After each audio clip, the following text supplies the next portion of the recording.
It's been a wild ride since August for silver investor demand.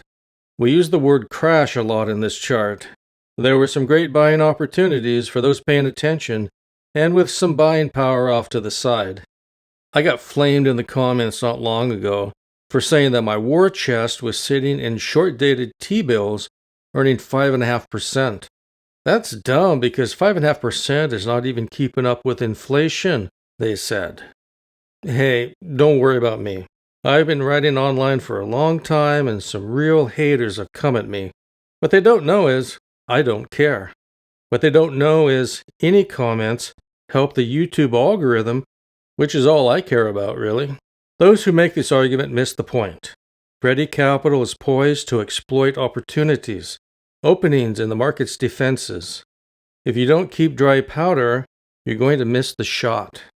This updated chart shows that the market has calmed down and settled into a consolidation phase, awaiting the Fed to ignite a boom. Let's get into it.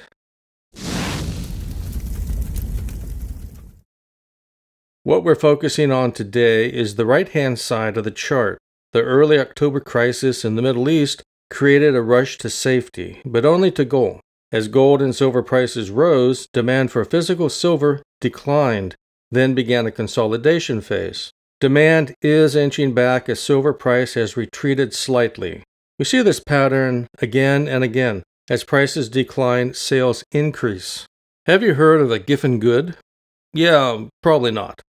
In economics and consumer theory, a Giffen good is a good for which demand increases when the price increases, and vice versa. Either they're both increasing at the same time, or they're both decreasing at the same time. This is in contrast to the law of demand, which states that demand for a good typically decreases as its price increases, and vice versa. I bring this up because not long ago, an online seller was arguing that the price of silver is going to moon after the price gets past $30 due to Giffen good. Increasing prices results in increasing demand, they said. This is an unfortunate misapplication of some obscure economic theory that sounds plausible, but is, in truth, totally wrong. Giffen goods are rare. They are only those goods that are necessary for survival and for which there are few good substitutes. An example would be staple food items such as rice or wheat in developing countries. During normal times, silver price follows the law of supply and demand. As price goes up, demand decreases. The phenomenon of people piling into silver during those not normal times is actually a result of FOMO, panic buying, and mania. Right now, the Fed is in the driver's seat.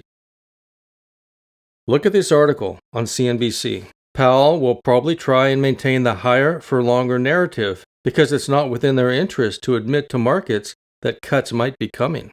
When the Fed pivots, then silver will surge. Right now, we're consolidating. It's still a good time to stack with prices below $23 an ounce, but I'll probably hold out a little longer before buying. Well, there's the latest update to the silver purchase index chart. Kinda not exciting, really, but I thought a few of you out there might find it useful. That's all I have for you today. Stay safe out there, and we'll see you next time.